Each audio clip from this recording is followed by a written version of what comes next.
Hi நண்பர்களே, நான் தான் உங்க சோனியா. நீங்க பார்த்துட்டு இருக்கிறது ஆஸ் மியூசிக் தமிழ். இன்னைக்கு நாம ஒரு கான்ட்ரவர்சியான விஷயத்த பத்தி தான் பார்க்க போறோம். பிரபல யூடியூபர் இர்ஃபான் அவர்களோட கான்ட்ரவர்சியை பத்தி தான் பார்க்க போறோம். டிடிஎஃப் வசனம் அடுத்து அதிகமா சர்ச்சையில மாட்டுறது இந்த யூடியூபர் இர்ஃபான் அவர்கள் தான்.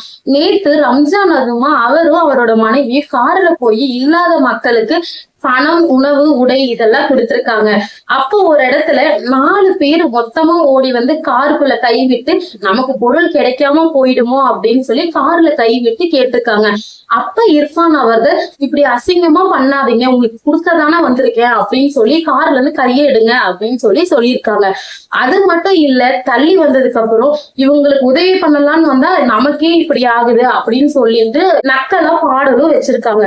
இதையடுத்து நிறைய இர்ஃபானோட ஆதரவாளர்கள் என்ன சொல்லியிருக்காங்க அப்படின்னா, ஜஸ்டிஸ் ஃபார் இர்ஃபான்னு சொல்லி ஹேஷ்டேக போட்டு பயன்படுத்திட்டு வராங்க. நிறைய நெட்டிசர்கள் இணையதளத்துல இர்ஃபான் அவர்கள் பேசினது ரொம்பவும் தவறு, இந்த மாதிரி அவர் பேசியிருக்க கூடாது, பப்ளிக் ஃபிகரா இருந்துகிட்டு இந்த மாதிரி வார்த்தையை பயன்படுத்தி இருக்க கூடாது அப்படின்னு சொல்லியும் நிறைய நெட்டிசர்கள் போட்டுட்டு வந்துட்டு இருக்காங்க.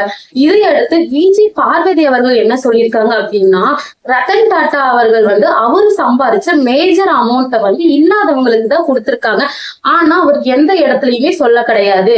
ஆனா இந்த புது பணக்காரனுங்க இருக்கானுங்களே, அவனுங்க சம்பாதிச்ச பணத்தை வச்சுக்கிட்டு கார்ல சொகுசா உட்காந்துக்கிட்டு, ஏன் நீ உதவி பண்ற மாதிரி இருந்தா காரை விட்டு இறங்கி வந்து மக்களுக்கு ஒவ்வொருத்தரா கூப்பிட்டு கொடுத்துருக்கலாமே, காருக்குள்ள உட்காந்துட்டு கொடுக்கணும்னு என்ன இருக்கு? மனைவி நீ ப்ரொடெக்ட் பண்ற மாதிரி இருந்தா அவங்களை எதுக்கு இந்த மாதிரி சோசியல் ஆக்டிவிட்டி செய்யறதுக்குலாம் நீங்க கூட்டிட்டு வர? அவங்கள நீ வீட்லயே விட்டுட்டு வந்திருக்கலாமே அப்படின்னு சொல்லியிருக்காங்க. மாதிரி ஆளுங்களை தான் நீங்க ப்ரொமோட் பண்ணிட்டு இருக்கீங்க, நாடு நாசமா போகுது அப்படின்னு சொல்லி விஜய் பார்வதி அவர்கள் கூறியிருக்கிறாங்க.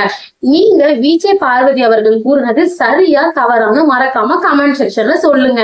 நம்மளோட வீடியோ பிடிச்சிருந்தா மறக்காம லைக் பண்ணுங்க, கமெண்ட் பண்ணுங்க, ஷேர் பண்ணுங்க, சப்ஸ்கிரைப் பண்ணுங்க. சப்ஸ்கிரைப் பட்டன் பக்கத்துல ஒரு பெல் சிம்பல் இருக்கும், மறக்காம கிளிக் பண்ணுங்க. அப்பதான் நான் போடுற வீடியோ உடனே உங்களால பார்க்க முடியும். பாய் நண்பர்களே, அடுத்த ஒரு இன்ட்ரெஸ்டிங்கான கண்டென்ட்டோட மீண்டும் மீட் பண்ணலாம்.